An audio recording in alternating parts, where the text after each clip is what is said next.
Bismillahirrahmanirrahim. Assalamualaikum warahmatullahi wabarakatuh. Perkenalkan, nama saya Dika Ramdhani dari IF 19C.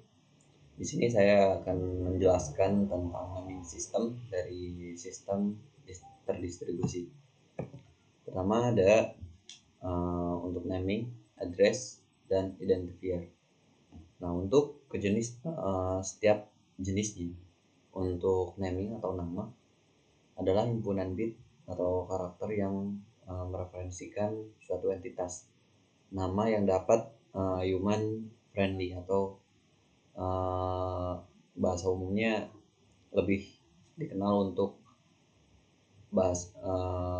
mudah dikenal dengan untuk manusia. Lalu ada alamat atau address. Setiap entitas terletak pada access point, IP atau dan lainnya. Lalu ada pengenal atau identifier. Identifier adalah nama yang secara unik mengenali entitas. Lalu suatu entitas sejati adalah nama yang properti berikut. 1. Suatu identifier maju ke paling banyak satu entitas. Lalu setiap entitas dirujuk oleh paling banyak satu identifier. Suatu identifier selalu merujuk ke entitas yang sama atau pernah digunakan secara berulang. Untuk tujuan naming system, pertama ada memahami definisi entitas, name atau nama, address atau alamat, dan identifier atau pengenal. Lalu memahami sistem penamaan flat naming dan teknik-teknik traveling dan pada flat naming. Memahami sistem penamaan, struktur naming, dan teknik-teknik revolving pada struktur naming. Memahami sistem penamaan atribut base naming dan teknik-teknik resolving pada atribut basis naming. Berikutnya, cara memasang address dengan name atau identifier dan menggunakan address pasangan dari name atau identifier dan sebaliknya. Ini dikenal dengan naming system. Nah, untuk naming system sendiri ada 3, yaitu ada flat naming, ada structured naming, dan attribute based naming. Untuk pembahasan pertama ada flat naming. Flat naming adalah nama dalam deretan bit karakter yang tidak mengandung informasi tentang bagaimana menentukan alamat atau entitas yang diwakili oleh nama tersebut. Teknik resolving. Untuk teknik resolving itu ada 4. Pertama ada broadcasting dan multicasting. Kedua ada forward pointer. Ketiga ada home base approve. Ketiga ada hierarchical search tree. Nah, untuk yang pertama ada broadcasting dan multicasting.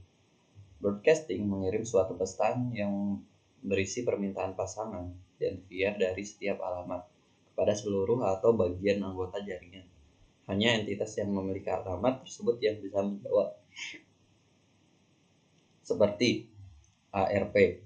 Lalu ada multicasting. Mengirimkan pesan hanya ke beberapa entitas. Contohnya, pada unit bergerak seperti laptop milik pegawai yang terkoneksi dengan jaringan nirkabel. Kedua, ada forward pointer. Pada teknik ini, setiap kali sebuah entitas berpindah lokasi dan mendapatkan alamat baru, maka entitas tersebut meninggalkan informasi mengenai lokasi barunya di lokasi lamanya. Sedemikian sehingga entitas lain yang mencarinya dapat menelusuri jejak perpindahan dan berkomunikasi dengan entitas tersebut. Lalu ada home base approach. Nah, untuk sebuah teknik revolving sedemikian hingga sebuah entitas bergerak memiliki entitas agen dengan sebuah alamat tetap yang menjadi alamat rumah. Sebagai contoh, dari titik A ke titik B. Contohnya host home location, mengirim pesan ke client location. Dari client location itu mengirim pesan ke host precision location. Nah, dan seterusnya. Lalu dan terakhir ada hierarchical search tree. Pada teknik ini jaringan dibagi menjadi beberapa bagian. Yang pertama top level domain, kedua subdomain, ketiga left domain. Untuk gambarnya di sini udah tertera jelas. Top domain ada yang bagian atasnya, untuk subdomain itu di bagian tengahnya, dan left domain itu bagian dalam. Lalu pembahasan kedua ada struktur naming. Struktur penamaan biasanya mendukung penggunaan nama yang terstruktur dibentuk beberapa nama sederhana dan mudah dikenali manusia. Namespace untuk nama terstruktur dapat dipresentasikan dalam bentuk graf. Pertama, ada namespace. Untuk namespace ada dua macam simpul. Pertama, simpul daun yang mempresentasikan entitas yang memiliki nama dan tidak menjadi induk dari simpul lainnya. Kedua, simpul directory yang memiliki ujung-ujung yang bernama dan merujuk pada dari simpul daun lainnya. Untuk contohnya seperti dari gambar. Lalu untuk kedua ada name resolution. Name resolution merupakan istilah untuk proses pencarian looking up sebuah nama memiliki ketika kita mendapatkan part dari nama tersebut. Proses name resolution ini dapat menghasilkan identifier dari sebuah simpul yang dilalui pada proses tersebut. Ketiga, ada implementasi namespace. Namespace adalah inti dari layanan penamaan, yaitu sebuah layanan yang digunakan oleh user untuk menambah, mengurangi, dan mencari nama. Pada sebuah layanan ini biasanya disediakan oleh sebuah server. Namun saja ada pada sistem terdistribusi skala besar. Layanan ini melibatkan berapa nama server. Namespace yang digunakan pada sistem terdistribusi skala besar dan mungkin melibatkan seluruh dunia, contohnya internet, biasanya disusun dalam bentuk hierarkis dengan sebuah simpul root. Lalu pada implementasinya, alasan efektivitas namespace dibagi menjadi tiga. Satu, lapisan global yang terdiri dari simpul root dan anak-anaknya yang mempresentasikan organisasi atau sekumpulan organisasi dan isinya jarang berubah. Lalu lapisan administrasional yang berbentuk oleh sekumpulan simpul direktori dan yang diatur dalam sebuah organisasi. Lapisan manajerial. Terakhir, lapisan manajerial merupakan lapisan terakhir yang berisi simpul-simpul yang sering berubah. Biasanya simpul-simpul ini mempresentasikan komputer dan LAN. Untuk gambarnya